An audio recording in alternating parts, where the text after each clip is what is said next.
¿Qué tal, chicos? El día de hoy vamos a platicar sobre la fisiología del sueño y del estado de alerta. El sueño es una función fisiológica que damos por hecha y que no muchas veces pensamos en qué función y cómo se pueda llevar a cabo más allá de lo que pensamos. En una persona que vaya a vivir aproximadamente entre 75 y 90 años, una persona puede pasar dormida aproximadamente 25 años. Incluso, en algunos casos, puede representar hasta un tercio de su vida.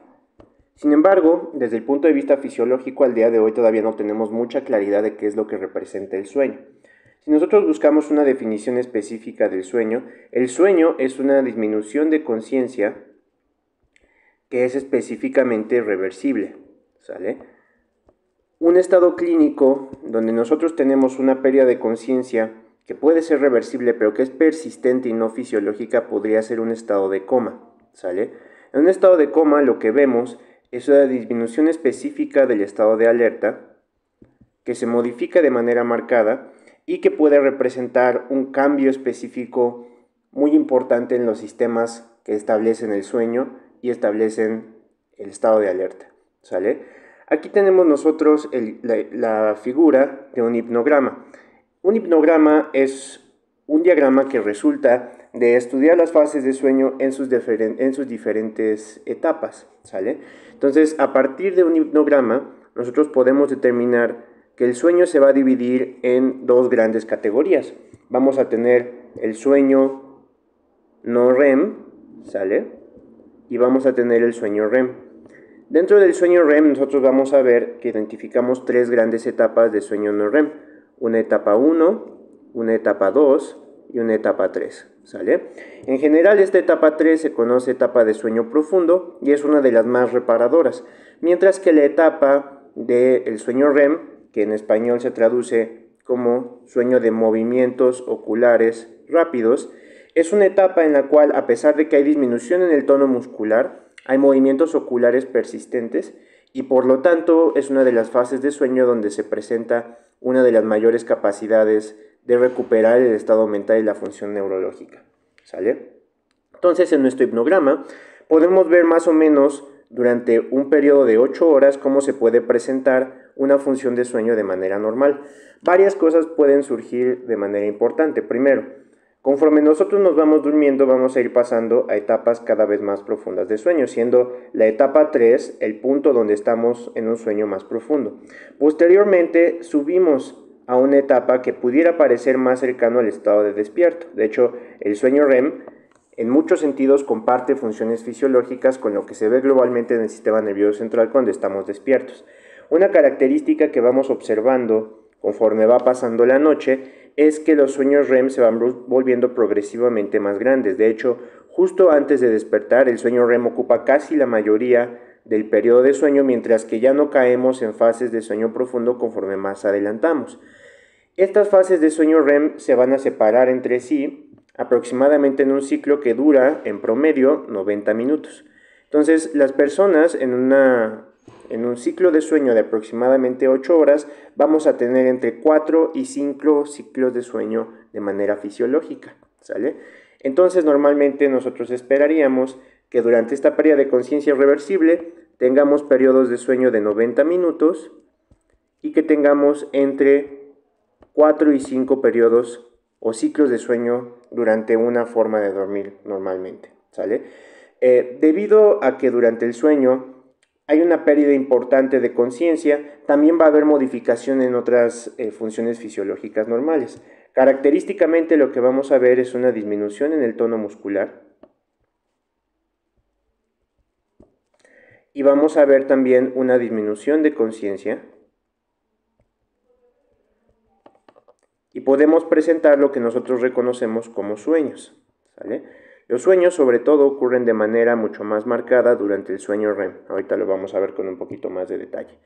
Nosotros, para poder evaluar de manera adecuada el sueño, podemos basarnos en estudios electrofisiológicos, ¿sale? Que van precisamente a explorar las diferentes etapas del sueño.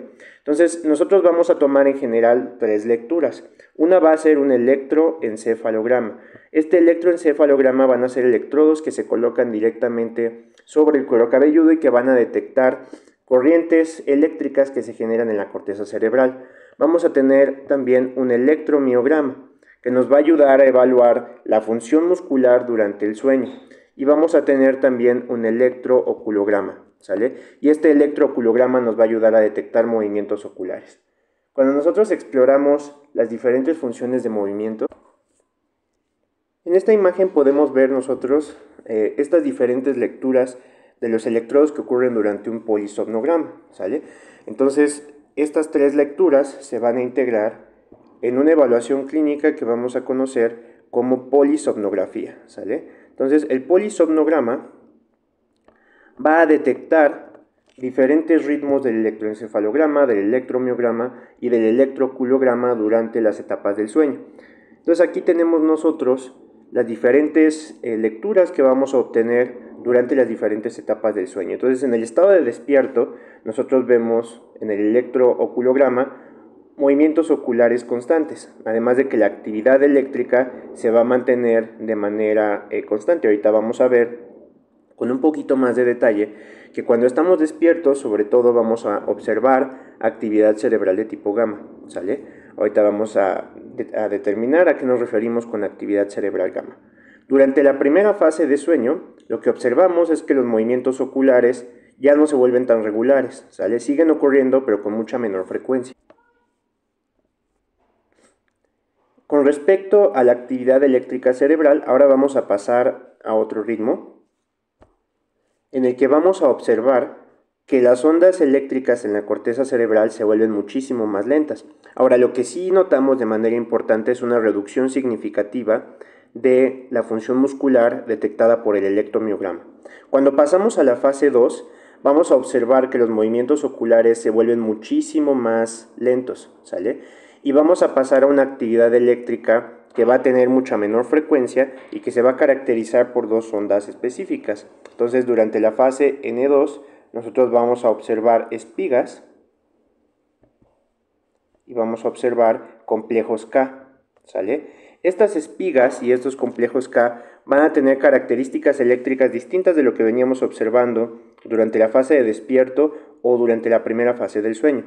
Estas espigas van a ser el resultado de la entrada rápida de iones de sodio y de calcio durante estas fases de sueño, donde vamos a tener modificaciones hidroelectrolíticas en el líquido extracelular cerebral.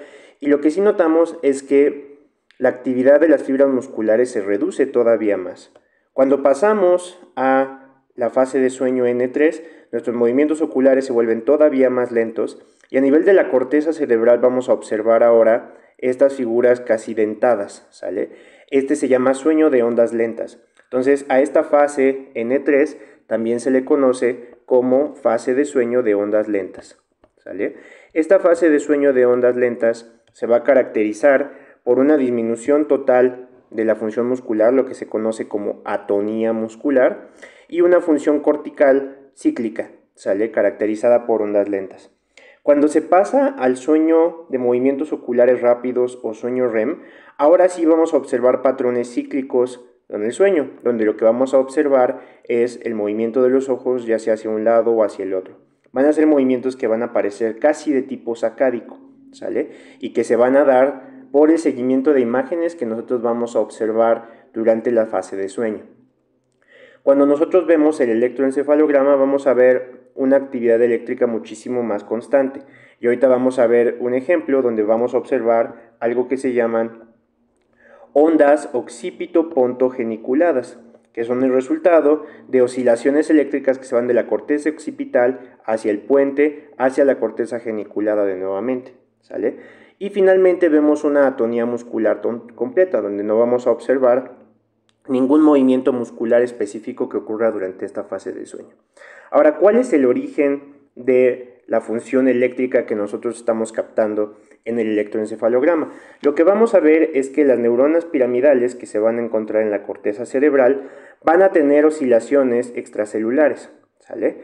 Entonces, cuando nosotros observamos en el electroencefalograma una oscilación leve, por ejemplo, durante el sueño de ondas lentas, donde vemos estas estructuras dentadas, lo que estamos observando son flujos rápidos iónicos que pueden ocurrir en las neuronas piramidales a nivel intracelular, ¿sale? Y de hecho vamos a observar algo que se llama oscilaciones tálamo-corticales. Estas oscilaciones tálamo-corticales van a ser el resultado de la interrelación entre el tálamo y la corteza cerebral, que va a ocasionar generalmente la apertura de canales de sodio y de canales de calcio. Aquí lo que vamos a observar son las espigas que nosotros vamos a estar observando durante la fase N2 del sueño. Estas espigas van a ser características por la apertura primero de canales rápidos de sodio y posteriormente de canales de calcio, lo cual va a dar la estructura general que nosotros vamos a observar para las espigas durante el sueño, ¿sale? Ahora, nosotros vamos a ver que nosotros vamos a pasar de estas diferentes etapas, es decir, del estado de alerta o del estado de despierto a la fase de sueño a través de diversas estructuras.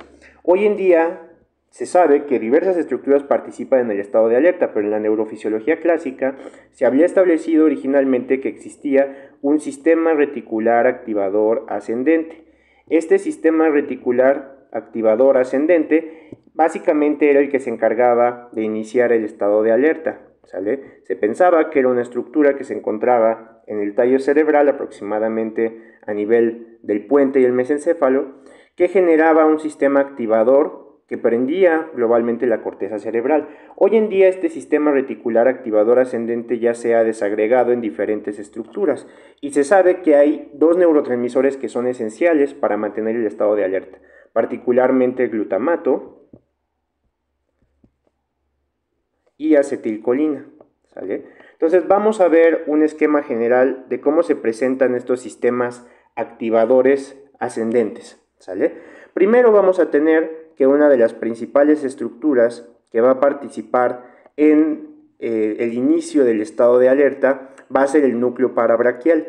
Este núcleo parabraquial va a producir glutamato y va a generar funciones ascendentes que van a activar otras estructuras cerebrales que también van a participar en la iniciación del estado de alerta.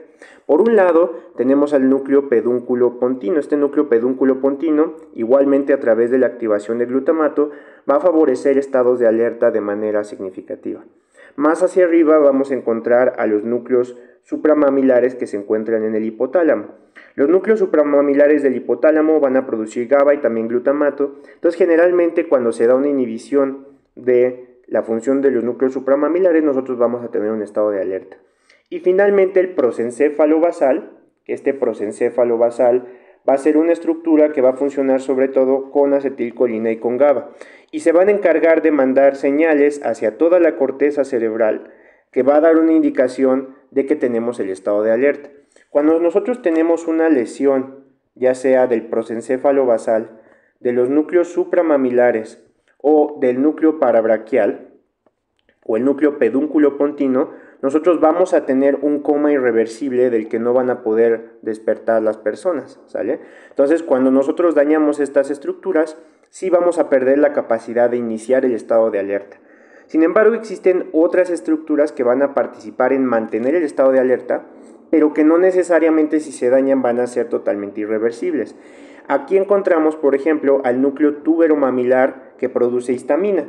Se cree que este tiene un papel importante porque los medicamentos antihistamínicos, sobre todo los que bloquean el receptor H1, van a tener la capacidad de inducir un sueño profundo cuando bloquean la función del núcleo túbero-mamilar. Sin embargo, en las lesiones que se ha visto en modelos animales y en humanos, todavía se puede generar un estado de alerta significativo, lo que implica que la histamina no es indispensable.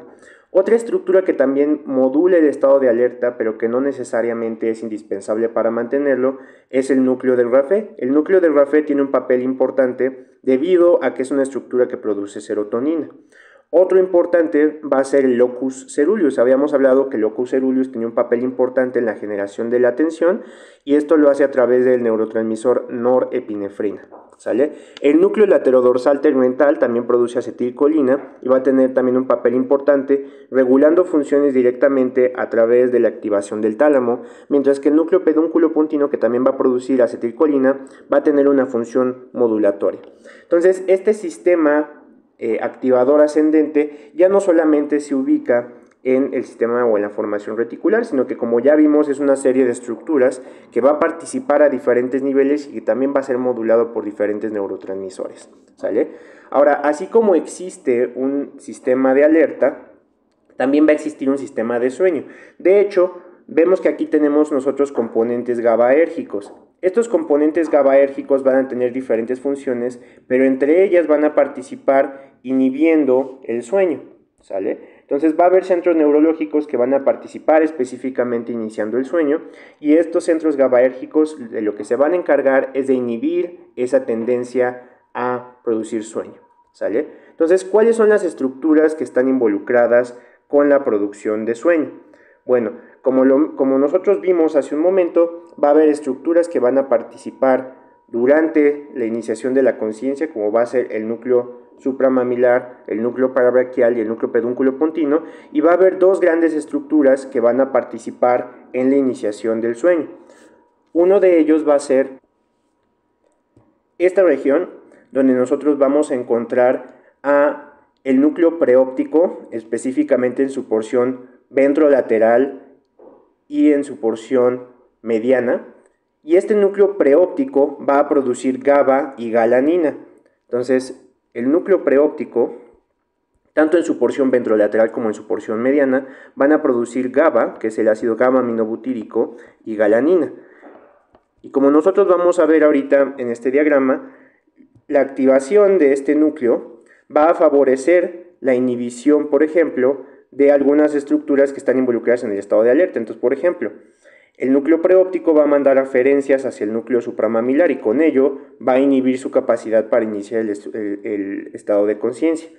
Va a mandar también aferencias directamente hacia el núcleo tuberomamilar, inhibiendo la liberación de histamina, y hacia los núcleos de Raphe, inhibiendo la liberación de serotonina. Posteriormente se va a ir hacia el locus ceruleus y va a inhibir la producción de norepinefrina.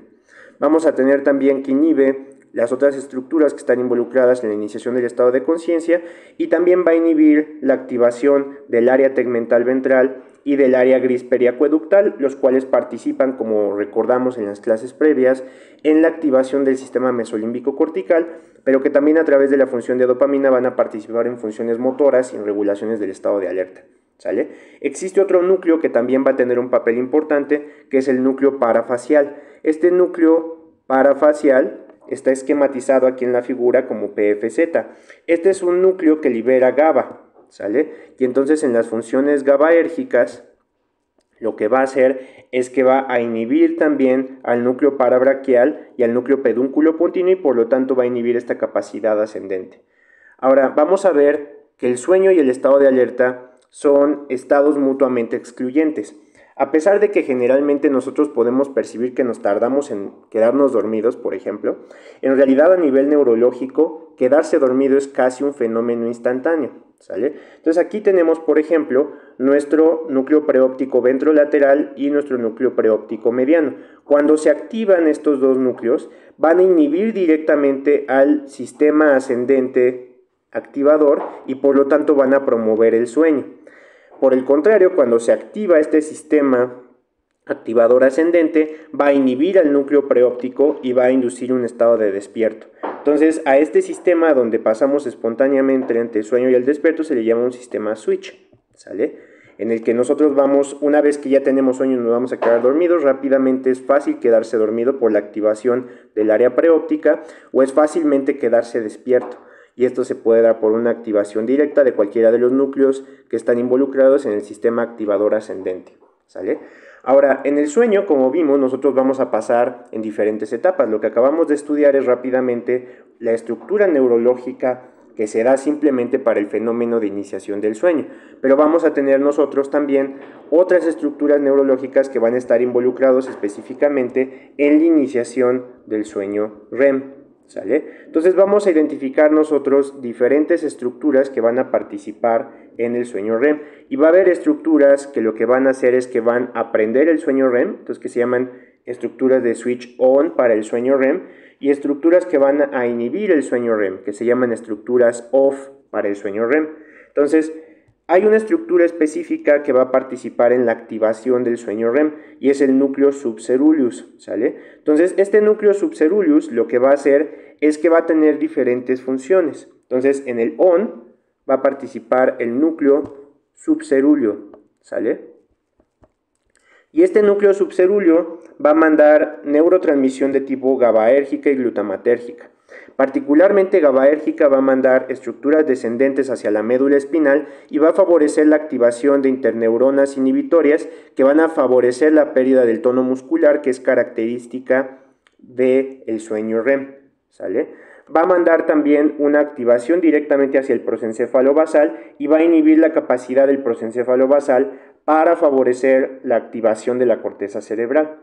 Por otro lado, vamos a tener un sitio que se llama OFF, que es el área gris periacueductal en su porción ventrolateral. Entonces es el área gris periacueductal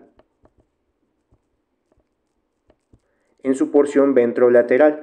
Y esta área gris periacueductal ventrolateral va a liberar GABA. Y entonces va a tener un papel importante regulando también el switch on que se encuentra en la región subcerúlea. Entonces, esta región de la sustancia gris periacueductal puede inhibir directamente a la región subcerúlea.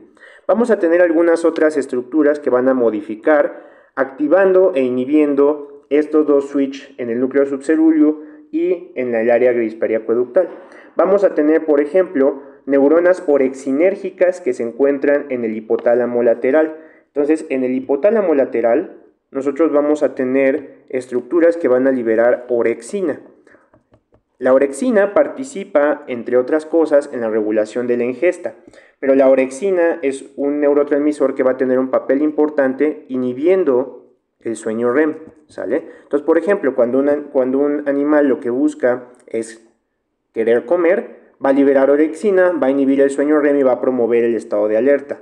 Lo que se ha visto es que cuando hay disminuciones en este sistema de orexina, por ejemplo, una enfermedad autoinmune que directamente daña las neuronas orexinérgicas, se presenta un síndrome clínico que se llama narcolepsia.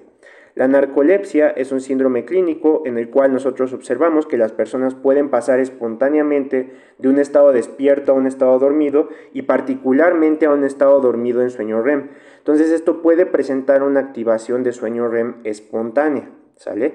Cuando una persona, por ejemplo, está sintiendo mucha alegría o mucha emoción, se puede presentar un fenómeno que se llama cataplexia, ¿sale? La cataplexia es una pérdida súbita del tono muscular que posteriormente pasa directamente a la activación del sueño REM. Lo que se sabe el día de hoy de la cataplexia es que generalmente cuando nosotros estamos haciendo algo que nos gusta, algo que nos hace sentir bien, se prende el área prefrontal, ¿sale? Y esta área prefrontal directamente se va a activar al hipotálamo lateral y libera orexina, inhibiendo el sueño REM, ¿sale? Esto cuando nosotros sentimos algo bien. De hecho, por eso cuando nos reímos mucho, al final de que nos terminamos de reír, nos sentimos como un poquito cansados. Esto es porque generalmente se van a activar los núcleos en la región subcerúlea que van a activar el sueño REM, pero generalmente la activación del hipotálamo lateral libera orexina, lo cual inhibe a estos ciclos REM. Ahora, cuando las personas tienen narcolepsia, lo que vamos a observar es que el área prefrontal va a intentar activar al hipotálamo lateral, pero esto no se va a dar, por lo que se va a activar directamente la región subcerúlea y se va a dar el sueño REM espontáneo. Aquí tenemos una imagen de una mujer que, como vamos a ver en un momento, está experimentando lo que se llama un ataque de sueño. Entonces está haciendo, por ejemplo, pasos de baile y de repente pierde súbitamente la función muscular. Entonces, al perder súbitamente la función muscular, progresivamente se va quedando dormida y sufre lo que se conoce como un ataque de sueño. Entonces, estaba bien, de hecho estaba grabando un TikTok. Se ve que de repente pierde espontáneamente la función muscular y posteriormente se queda dormida. Este es un ataque que se llama cataplexia y es característico de lo que vamos a observar en la narcolepsia, ¿sale? Entonces, la narcolepsia se debe a una pérdida de estas neuronas orexinérgicas que van a inhibir directamente al sueño REM. Aquí lo que vemos es que en el hipotálamo se produce esta orexina y la orexina activa directamente a este área gris periacueductal que inhibe directamente al sueño REM. Cuando lo perdemos, pues vamos a perder esa capacidad para inhibir el sueño REM. Ahora vamos a tener otras estructuras que también van a modular el sueño REM, particularmente el locus ceruleus y el núcleo dorsal del RAFE, que participan con serotonina y norepinefrina. Ahora vamos a ver que cuando los pacientes reciben tratamiento con antidepresivos, ¿sale?, se va a aumentar la producción de norepinefrina y de serotonina. Por lo tanto, se va a favorecer la activación del locus coeruleus y del núcleo dorsal del rapé, con lo cual se va a favorecer una inhibición de la región subcerúlea, y esto puede explicar por qué los pacientes que toman antidepresivos pueden tener una disminución en el sueño de tipo REM. ¿Sale? Esto va a condicionar que los pacientes a veces no descansen mucho e incluso puedan presentar insomnio. Entonces, el sueño REM va a tener características muy importantes que van a modificar la forma en que nosotros presentamos nuestro sueño durante un ciclo específico del sueño, ¿vale? Entonces, vamos a hablar rápidamente de las actividades eléctricas que nosotros vamos a poder detectar en nuestro electroencefalograma, ¿sale? Y que va un poquito más allá de lo que puede ocurrir en las diferentes etapas del sueño. Primero vamos a ver que existe un ritmo que se llama gamma. ¿Qué características tiene el ritmo gamma? El ritmo gamma va a ocurrir cuando estamos totalmente despiertos y atentos, ¿sale? Se va a presentar por un ritmo que tiene más de 30 Hz y que va a tener una estructura constante y que va a representar generalmente cuando una persona está despierta, ¿sale? Ahora, el estado de alerta se caracteriza por ondas de tipo beta. Entonces podemos ver que a diferencia de las ondas de tipo gamma, las ondas beta tienen una frecuencia un poquito menos marcada, pero todavía presentan una actividad constante, ¿sale? Posteriormente existe un ritmo que vamos a conocer como ritmo alfa. Este ritmo alfa se da cuando el paciente o las personas tienen los ojos cerrados y están relajados, ¿sale?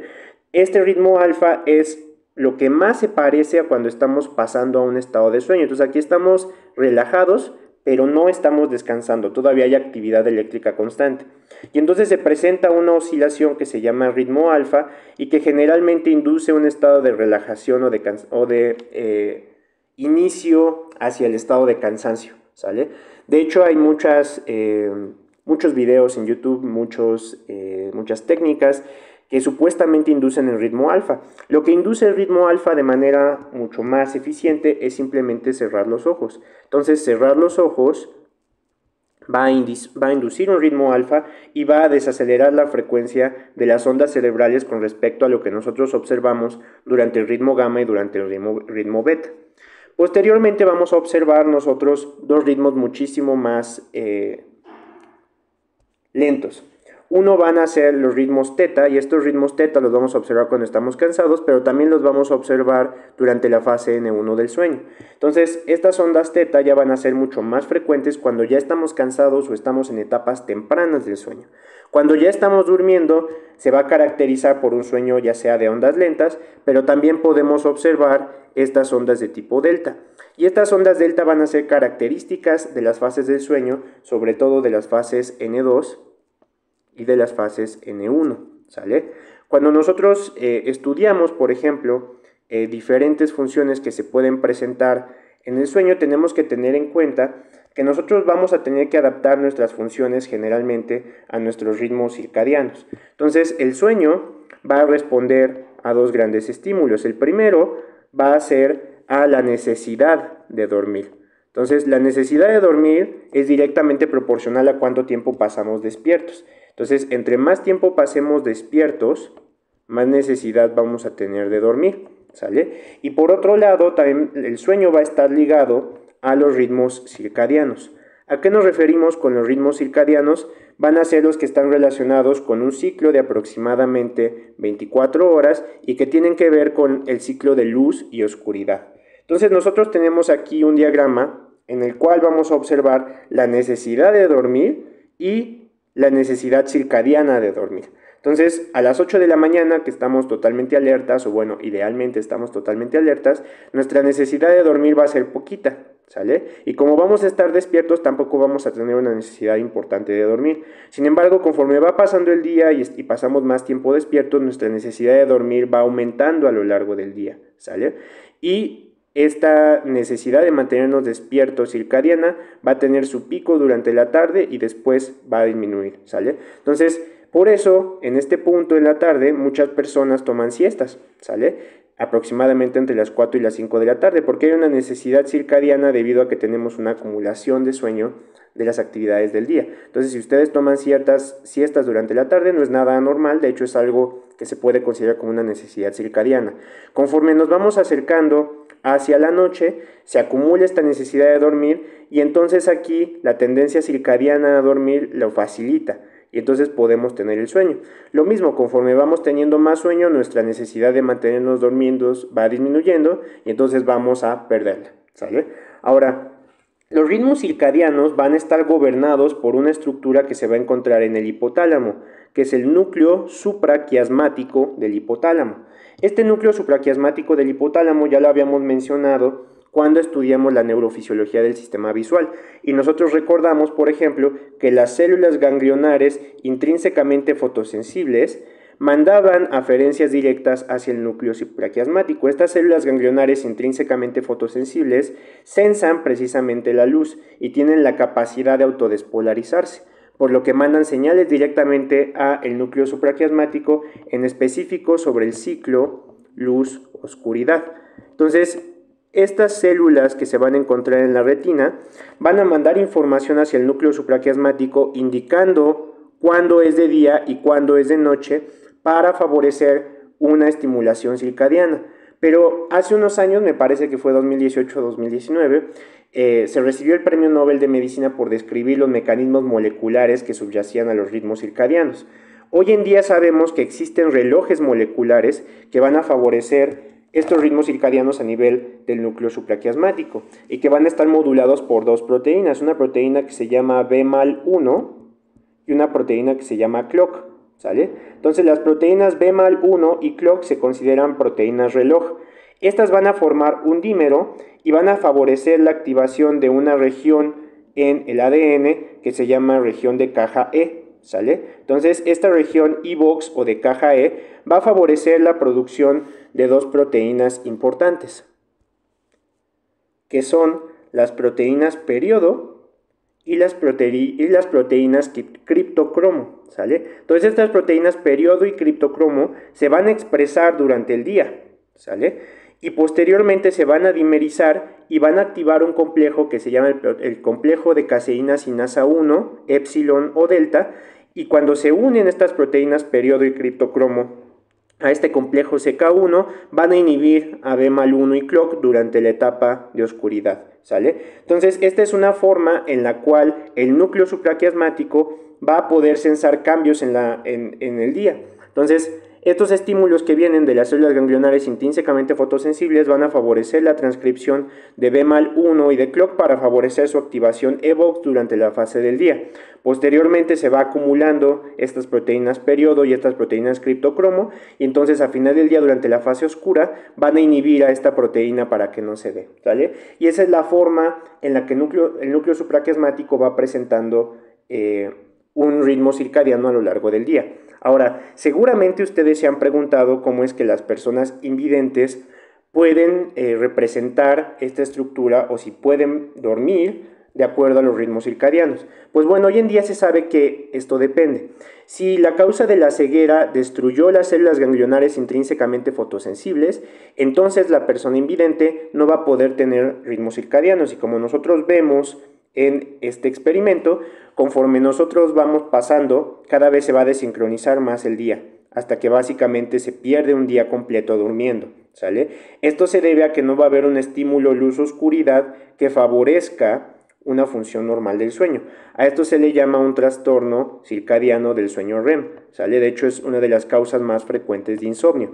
En las alteraciones circadianas del sueño REM lo que se observa es que no hay una estimulación correcta. Esto se ve, por ejemplo, en mineros o personas que viven en regiones donde los ciclos de luz-oscuridad, por ejemplo, en regiones árticas, nosotros vamos a tener días que duran 22 horas, ¿no? O noches que duran 21 horas en algunos puntos. Entonces esto va a inhibir nuestra capacidad para regular de forma circadiana el sueño y por lo tanto vamos a perder la capacidad de mantener esta función circadiana. Si la persona invidente conserva estas células ganglionares intrínsecamente fotosensibles, va a tener la capacidad de mantener las funciones circadianas y de hecho incluso puede presentar reflejos de tipo fotomotor. Otra cosa que se sabe de estas células ganglionares intrínsecamente fotosensibles es que también participan en esa sensación de dolor que nosotros experimentamos cuando nos exponen a muchísima luz. Algunas personas invidentes, sobre todo las que presentan pérdida de la visión debido a razones degenerativas pueden tener reflejo fotomotor e incluso reflejos dolorosos ante la luz, aunque no puedan ver imágenes o procesarlas o identificarlas debido a que pierden conos y bastones, pero no pierden estas células ganglionares, ¿sale? A nivel neurológico, nosotros vamos a ver que este núcleo supraquiasmático que se encuentra en el hipotálamo va a participar en la vía retino-hipotalámica, ¿sale? Entonces, esta vía retino-hipotalámica va a mandar información de las células ganglionares intrínsecamente fotosensibles directamente hasta el núcleo supraquiasmático. Y este núcleo supraquiasmático va a ejercer diversas funciones. Primero, la llegada de la retina va a activar a este núcleo supraquiasmático, lo cual va a favorecer, entre otras partes, la inhibición durante la fase del día de la porción preóptica, ¿sale? Recordamos que esta porción preóptica básicamente era lo que iniciaba el sueño. Además va a favorecer la activación del hipotálamo lateral, y el hipotálamo lateral recordemos que libera orexinas, ¿sale?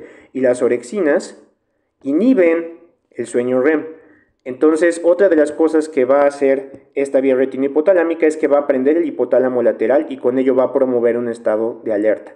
Entonces, durante la fase de luz se inhibe el área preóptica, por lo tanto se inhibe el sueño, y se activa el área del hipotálamo lateral, por lo tanto favoreciendo un estado de despierto. Durante la fase oscura pasa lo opuesto, se inhibe el núcleo supraquiasmático, como vimos a través de las proteínas reloj, y se va a activar el área preóptica favoreciendo sueño y se va a inhibir el área del hipotálamo lateral inhibiendo la sensación de un estado de despierto, ¿sale? Y entonces de forma circadiana vamos a tener una regulación normal de nuestro estado de alerta. Ahora aquí tenemos nosotros un diagrama de lo que se observa en la narcolepsia y que en específico es algo que pasa durante esta enfermedad. Entonces, en la narcolepsia aproximadamente en el punto del núcleo mamilar medial se van a encontrar estas neuronas que son neuronas orexinérgicas que representan con estos puntitos de color verde, ¿sale? En la narcolepsia, como vemos, hay una pérdida muy importante de estas neuronas orexinérgicas y por lo tanto al tener niveles bajos de orexina nosotros vamos a tener una tendencia a pasar espontáneamente el sueño de tipo REM, ¿sale? Sin embargo, sabemos, y lo platicamos hace un momento, que los antidepresivos pueden disminuir esta tendencia al sueño REM. Entonces, las personas con narcolepsia pueden recibir tratamiento con antidepresivos y con ello tratar de disminuir esta tendencia a tener cataplexias y por lo tanto a no poder llevar una función de vida de tipo normal, ¿sale? Ahora, una cosa que no ha quedado muy clara y que tenemos que discutir en un momento es específicamente para qué sirve el sueño. Es una de las cosas que todavía no quedan muy claras en la fisiología y que hasta cierto punto no hemos tenido muchísimo éxito en qué es lo que nosotros vamos a poder lograr durante la fase del sueño. Hay varias cosas que nosotros vamos a considerar como las funciones del sueño. Entonces, ¿cuáles son las funciones globales del sueño? Una cosa importante es que el sueño nos va a ayudar a la recuperación metabólica, ¿sale? Ya habíamos platicado cuando nosotros hablamos de la función de la microglía que durante una fase de despierto de actividad eléctrica importante del cerebro, nosotros vamos a tener que en la fase alerta va a haber un aumento de líquido intracelular neuronal, es decir, las neuronas se van a hinchar. Ahora, durante el sueño, nosotros vamos a observar lo opuesto. Durante el sueño, lo que va a ocurrir es que va a aumentar el líquido extracelular cerebral, ¿sale? Entonces, el líquido va a pasar directamente desde el líquido intracelular hacia el extracelular debido a que la disminución de la actividad eléctrica disminuye las activaciones sinápticas de la corteza cerebral y con ello vamos a tener que se va a poder hacer esta transición de líquido intracelular a extracelular. Al pasar de líquido intracelular a extracelular, nosotros vamos a poder eliminar diferentes sustancias de desecho.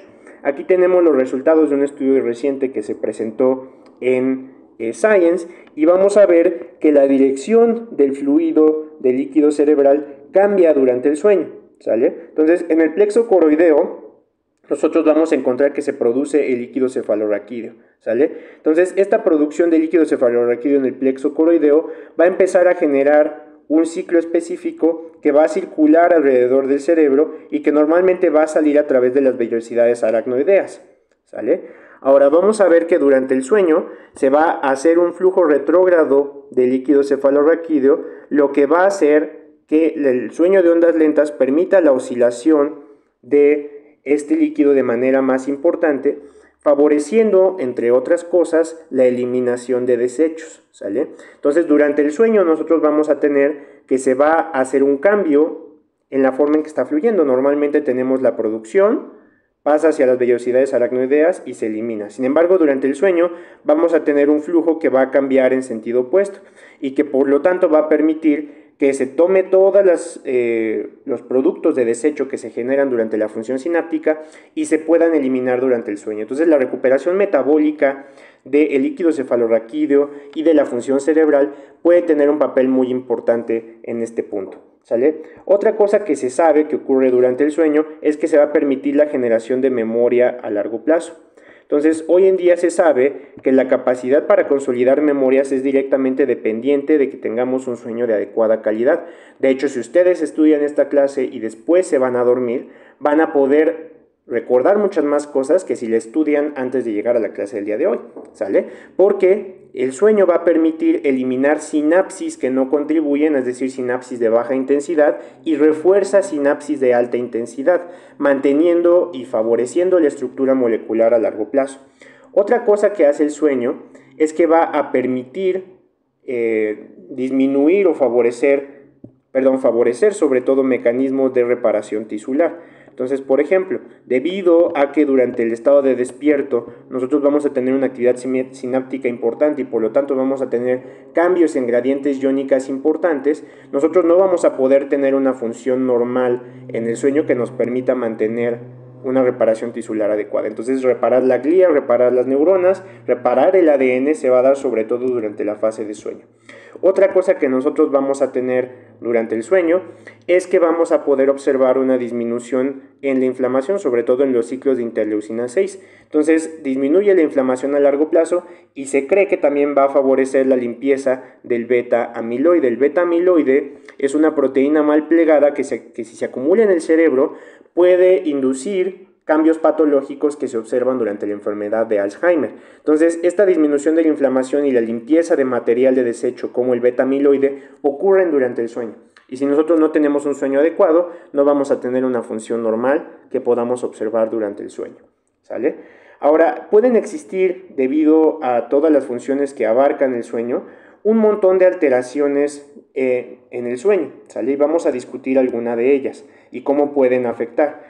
Debido a que durante el sueño ocurre atonía muscular, se pierde el tono, por ejemplo, de músculos subglóticos y esto puede ocasionar un bloqueo en la respiración, ¿sale? Este bloqueo en la respiración induce lo que nosotros coloquialmente conocimos como ronquido, debido a que se intenta meter aire a través de la laringe, pero genera vibraciones que se pueden captar a través del sonido como un ronquido. Cuando esta atonía es patológica, se presenta algo que se llama apnea obstructiva del sueño, ¿sale? Entonces, esta apnea obstructiva del sueño se caracteriza por una atonía de estos músculos de la respiración que eventualmente va a ocasionar periodos de apnea. Estos periodos de apnea generalmente van a mandar una activación directamente hacia el sistema reticular activador ascendente y por lo tanto va a favorecer un estado de despierto. Aquí tenemos nosotros un polisomnograma de una persona que sufre apnea obstructiva del sueño. Entonces aquí estamos en un sueño etapa N2 y empezamos a detectar ronquidos en el micrófono, ¿sale? Vemos aquí que el flujo aéreo está normal y de repente vemos un periodo de apnea.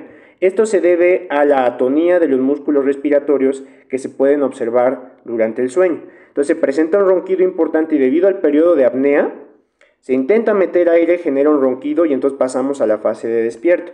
Estas fases de despierto se les llama despertares. Y a pesar de que no necesariamente alcanza la persona a recuperar la conciencia completamente, porque podemos ver que inmediatamente después regresa al estado de dormido, sí van a disminuir la calidad del sueño. En nuestro hipnograma lo que veríamos es que no se llega a la fase N3 del sueño, entonces el sueño reparador no se alcanza en las personas que viven con apnea obstructiva del sueño. Esto eventualmente puede ocasionar que se queden dormidos durante el día, que no puedan descansar y que por lo tanto no tengan un sueño efectivamente reparador durante la fase del sueño, ¿sale? Entonces la apnea obstructiva del sueño es una alteración que puede ocurrir y que puede presentarse y modificar desde luego la capacidad para descansar de los pacientes. Existe otra alteración del sueño que se llama un trastorno de comportamiento del sueño REM. Entonces, un trastorno de comportamiento del sueño REM, le voy a poner aquí trastorno, se debe básicamente a un fenómeno opuesto a la cataplexia. Entonces, en la cataplexia, como comentábamos hace un momento, lo que observamos es que la paciente inicialmente está despierta, ¿sale?, como vamos a ver aquí, y posteriormente pierde rápidamente el tono muscular. A este se le llama cataplexia, y eventualmente la paciente se queda dormido y sufre un ataque de sueño. Entonces, en el trastorno del sueño REM, lo que pasa es que no ocurre este fenómeno de atonía, ¿sale? Entonces, como no ocurre este fenómeno de atonía, nosotros no vamos a observar que los pacientes se queden quietos cuando se duermen. Entonces pueden presentar movimientos dramáticos, golpear o incluso hacer movimientos bruscos con los brazos, ¿sale? Esto se debe a que nosotros no vamos a tener una inhibición adecuada de la función muscular que ocurre en el sueño REM. Ahora, lo que sabemos hoy en día es que durante estas alteraciones del sueño REM se acumula una proteína que se llama alfa-sinucleína.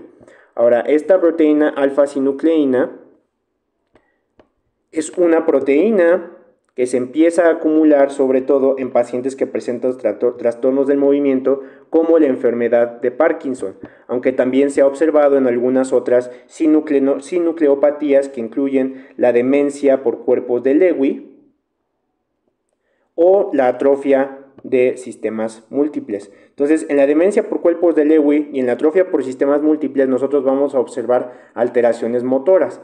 Y lo que se ha pensado es que esta alfa-sinucleína ocasiona un daño progresivo en el núcleo subcerúleo, que como vimos hace un momento, es uno de los núcleos específicos que promueven y favorecen el sueño REM. Entonces, hoy en día sabemos que un trastorno del sueño REM aumenta aproximadamente en 50% el riesgo de padecer una alfa-sinucleopatía que puede ya sea derivar en enfermedad de Parkinson, demencia de cuerpos de Lewy o atrofia de sistemas múltiples. Ahora, hemos comentado que la atonía es una ocurrencia importante que se observa durante el sueño. Existe otro fenómeno que se llama el síndrome de las piernas inquietas.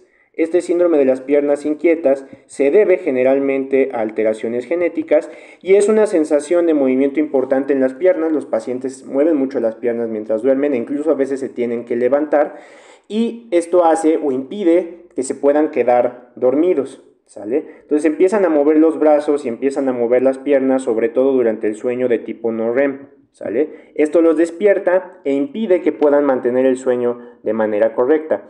Hoy en día se sabe que estos pacientes mejoran cuando se les da medicamentos a dosis bajas que estimulan los receptores D2 de dopamina, ¿sale? Entonces estos receptores D2 de dopamina, recordamos, son inhibitorios e inhiben estos movimientos específicos que pueden ocurrir a nivel de las piernas. Ahora ya platicamos de uno de los trastornos más importantes del sueño, que es la narcolepsia, pero también tenemos que platicar un poquito del insomnio, ¿sale? El insomnio es una de las alteraciones más importantes que nosotros vamos a tener que reportar en nuestros pacientes, ¿sale? Y de hecho el insomnio generalmente se debe a un aumento en la actividad del sistema activador ascendente de nuestro cerebro. Este aumento de actividad en el sistema activador ascendente se puede deber a un montón de cosas, pero generalmente impide o disminuye la duración de la fase N3 del sueño. Entonces, los pacientes que padecen insomnio, por alguna razón, ya sea por ansiedad o por diversas alteraciones como depresión, pueden tener un aumento en la actividad ascendente, por ejemplo, a nivel del locus coeruleus o a nivel de los núcleos del Raphe, lo cual favorece un aumento en este estímulo de despertarse, ¿sale? Finalmente, esto va a disminuir la tendencia a tener sueño de tipo N3. Otra cosa que puede pasar en el insomnio otra cosa que puede pasar cuando hay una sobreactivación de este sistema activador ascendente es lo que nosotros vamos a conocer como sonambulismo. Entonces, en el sonambulismo lo que pasa es que no se inhibe la función motora y como no se inhibe la función motora, los sueños y sobre todo lo que ocurre durante el sueño se va a expresar a través de la función motora.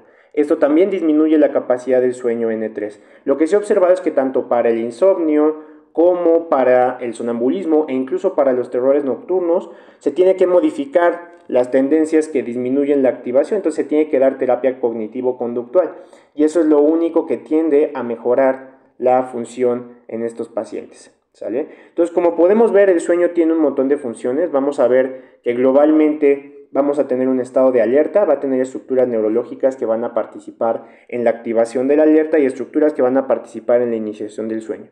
Todo ello es importante y nada más vamos a hablar rápidamente de qué vamos a hacer nosotros en la clínica para valorar el estado de alerta o la profundidad o la fisiopatología de un estado de coma, ¿sale? Entonces, nosotros vamos a ver que la mayoría de los sistemas que van a favorecer la activación de la conciencia o en un estado de alerta se van a encontrar aproximadamente en el tallo cerebral.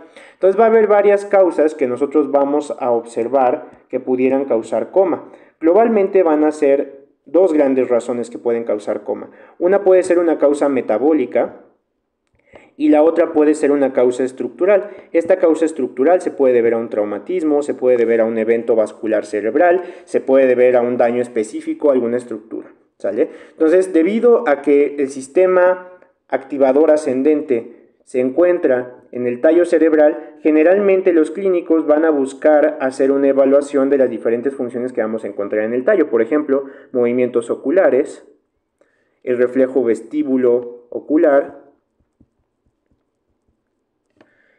y también podemos evaluar diferentes funciones de la respiración.